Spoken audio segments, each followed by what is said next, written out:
People say a man is made out of mud. A poor man's made out of muscle and blood. Muscle and blood. The men who work it often are men whose fathers worked it and whose sons will work it. And there's a certain pride among them in being the ones who go down into the mines to get it out. A variety of different unions. We're a very blue-collar state. Primarily coal mining, obviously, but there's always been a long struggle through the late 19th, early 20th century to get the workers' right to organize fulfilled, particularly in the southern part of the state.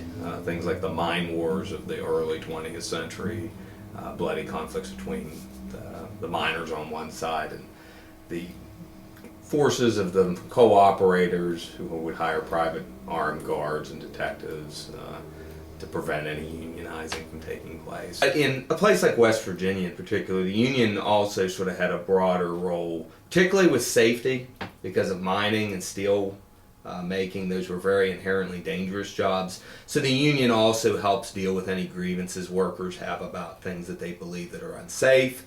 It gives them a sort of independent arbiter to sort of work with the company and say, listen, you know, this mining practice is not the safest. The men are concerned. And if this isn't resolved, they won't work ever since. The high point in recent years was about 25,000.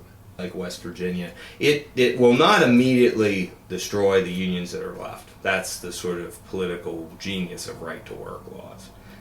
Politicians who push those can say, well, this isn't taking away a labor union. It's still going to exist.